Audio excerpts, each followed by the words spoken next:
All right, so a bunch of people asked me what happened at Outlaw. We got the car back together kind of last minute, and I didn't get any real test passes off before we went to the race, but everything looked like it was doing good. All the logs looked clean. Everything seemed right. We went to Outlaw, we took one pass.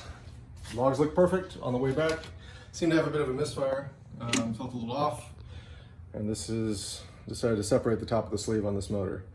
Now, if any of you know me well, you know the history on this motor. It has been fighting me for a long time. We've windowed it, we've lifted rocker stands, tulipped valves, done everything possible, and every single time, whenever I talk to anybody that's way smarter than me about it, they look at it and go, I don't know how that happened. That is something I've never seen. So this motor is a legend at doing things that it's never seen or nobody's ever seen done, and I'm kind of tired of dealing with it. So when I originally did an LS swap, it was almost 8 years ago now, maybe 10, I don't know. It's quite a few years ago. It was not very common. There was only a couple of LS Swap Zs. So it was something new. I got to try different stuff. It had a blower in it, totally different.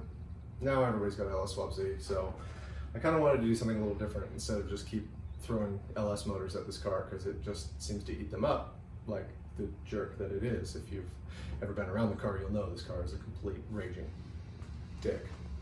So, the only motor I could think of that has not been done by a ton of people and that my tuner has a huge amount of experience with, like I'm pretty sure if he could get an inflatable one to sleep with, he would have one in his bed at night. So I decided I was going to try that out. So we're going to take this out, this big old LS motor. So anything you think you want off of this thing is going to be for sale pretty much, minus the injectors. And I'm not 100% sure on the intercooler yet, but pretty much every other thing that's from this point forward, including the torque converter, is going to be for sale. So I'll start putting it up on the internet in the next week or so after I pull it all out. Now, I'm going to put one of these things in there. It's a VR38 out of the new GTRs. Most of you probably recognize the motors. Generally, people that race these things are way richer than I am because there's a GTR tax on almost everything. But so we're going to, instead of paying a shop $50,000 for a long block and stuffing that in there and just, you know, making hero passes, we're going to try to build the motor a little more affordably, like somebody at home could do, given that they have a good machine shop or someone that they can support them a little bit. So we're going to try to visualize, or we're going to try to show the whole process from beginning to end so people can kind of see what goes into this. It's not going to be a cheap build. This is still going to be a motor that's capable of almost 2,000 horsepower and being daily driven with AC and hopefully more drag weeks in it. But we'll also be able to do 4s in the 8th and dive deep into the 7s in the quarter in this chassis over here. So that's pretty much the plan right now. We're going to keep an automatic behind it. We're going to not use the awful GR6 that is in the GTRs. That is wildly expensive and I can't afford to maintain anyway.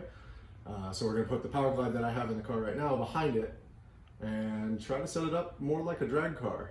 We haven't decided on ECU yet, but we're leaning towards a couple of brands. And as far as turbos, we're going to go twin turbos instead of single like I have on the current setup so that we can have a little more versatility and it'll be a little more comfortable for GTR type of things.